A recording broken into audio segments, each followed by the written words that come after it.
Bonjour tout le monde, j'espère que vous allez bien. Aujourd'hui, une petite vidéo pour remettre les choses en perspective par rapport à la valeur qu'on donne au PN et à la souffrance que ça engendre. Alors bien sûr, donc, que ça soit dans une relation amoureuse, que ça soit dans une relation professionnelle, dans une relation amicale, qu'importe, dès lors qu'il y a prise de conscience que là, il y a quelque chose qui ne va pas et qu'il y a la fin de cette relation, forcément, le ou la PN, lui, il va rentrer dans une phase de destruction dès lors qu'il a vu qu'il ne peut pas vous récupérer. Ça, c'est vrai.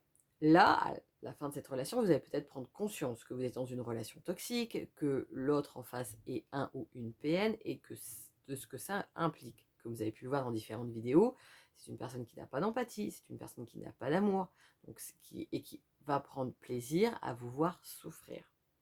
Ça, c'est la réalité. Donc effectivement, il y a une partie de soi, comme je l'ai déjà dit, hein, c'est normal d'être parano, j'ai fait une vidéo là-dessus, de se dire, mais en fait, il est capable de tout. Oui, ça c'est vrai. Surtout par rapport à les valeurs qu'on peut avoir quand on est une personne empathique. Là, il va avoir, c'est quelque chose qui n'a rien à voir avec l'autre. Donc pour soit où on se dit, mais non, mais c'est pas possible de faire subir ça à l'autre, lui ou elle ne se dit absolument pas ça. Le PN n'étant pas ne fonctionne pas de la même manière, comme il n'y a pas d'empathie. Donc c'est important, effectivement, de ne pas considérer comme négligeable ou dans tous les cas, je peux faire ce que je veux. C'est important de prendre soin de soi, c'est important de mettre des choses en place pour se préserver justement parce que l'autre ne va pas s'arrêter. Pour autant, l'appréhension de mais qu'est-ce qu'il va faire, qu'est-ce qu'il peut faire ou quoi que ce soit, rend les choses encore plus difficiles parce que là, c'est votre discours interne qui fait que vous pouvez vous rendre malade.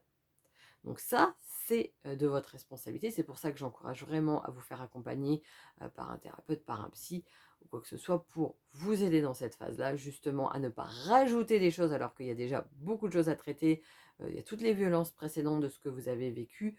Il y a toute une reconstruction à faire par rapport à vous-même. D'ailleurs, j'ai une vidéo que vous pouvez télécharger en lien sous cette chaîne, là-dessus, sur cette thématique.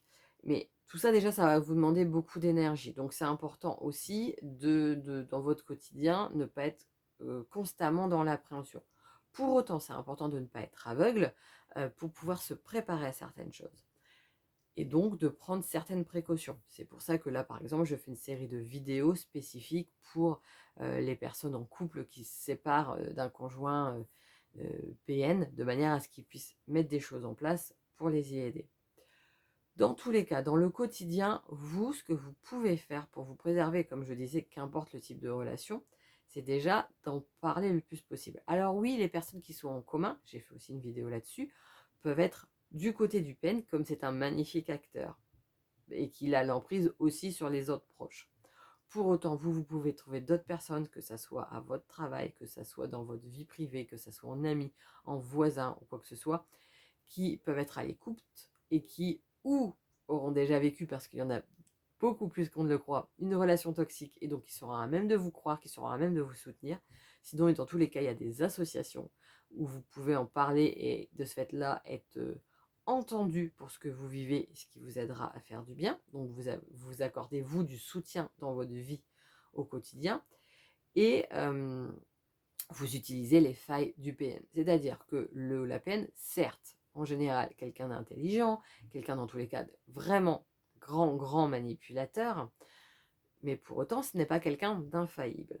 Ce qui veut dire, comme je l'ai déjà dit, il a besoin, lui, d'être survalorisé. Donc il a besoin d'avoir toute cette attention-là, il a besoin de montrer au monde une belle image de lui. Et ça, vous pouvez l'utiliser, par exemple, dès que vous avez des démarches à faire, à être entouré par quelqu'un de manière à ce qu'il joue son rôle et que déjà il ne vous agresse pas dans le privé. Ensuite, vous pouvez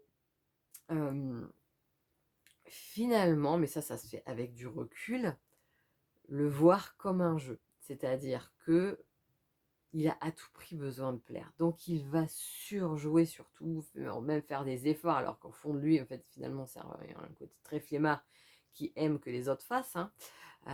En général, c'est l'autre qui va faire le ménage, c'est l'autre qui va faire ce genre de choses, mais voilà. Mais il fait des efforts quand il a besoin d'être bien vu et là, il peut rendre service à des voisins, ce genre de choses pour montrer comment c'est quelqu'un de formidable. Bon, très bien. Eh bien, en fait, ça, vous pouvez l'utiliser. Vous, dans toutes les démarches que vous allez faire ou par la suite, si vous continuez à devoir être en contact avec cette personne parce qu'enfant en commun, parce que travail en commun, parce que ce genre de choses, eh bien, vous pouvez jouer là-dessus. Au lieu finalement de vous énerver, de dire mais tout est faux, etc., même si c'est vrai, en fait, jouez-en. C'est-à-dire, laissez-le s'épuiser à faire ça, sachant qu'à un moment ou un autre, même si ça peut être long, il y a des personnes qui vont s'en rendre compte. Et donc vous, comme entre deux, vous aurez pris le temps de vous reconstruire sur ce qui est important, donc de gérer vos traumas vis-à-vis de la relation, parce que forcément, c'est ce que ça aura créé une relation toxique, de vous reconstruire, de vous poser des bonnes bases, et bien là, vous serez à même de le regarder autrement, de le voir finalement dans sa petitesse, parce que croyez-moi, quand seule chose qu'on peut avoir comme relation avec l'autre, c'est de la violence ou du faux semblant, bah, ils passent à côté de quelque chose d'essentiel. Alors, c'est leur problème, ça ne regarde que, mais pour autant, vous pouvez revenir à la base et vous entourer de ça, de cet amour véritable, de personnes bienveillantes, de relations saines pour vous recharger. Et là derrière, vous verrez qu'en fait, vous n'êtes pas moins bien qu'eux, contrairement à ce qu'il a voulu vous faire croire. Et il n'est pas supérieur à. Il est capable de beaucoup de choses, mais pour autant, ça ne vous empêche pas, vous, de vous reconstruire, vous, d'être heureuse, même encore plus fort que ce que vous ne pouvez le penser, parce que vous avez tellement vécu quelque chose de violent que le moindre petite chose sympa, la moindre petite joie, le moindre moment de liberté, vous n'avez pas à vous justifier sur ce que vous faites, ça va vous emplir d'une vraie joie, d'une joie profonde sur laquelle vous pouvez vous construire, vous appuyer pour vous rendre compte que non, l'autre euh, n'est pas aussi fort qu'il n'est. Et en fait, ça n'enlève rien à ce qu'il a vécu, mais ça vous permet, vous, d'être dans une relation autre avec vous-même et donc autre avec lui ou elle, ainsi qu'avec la vie de manière générale.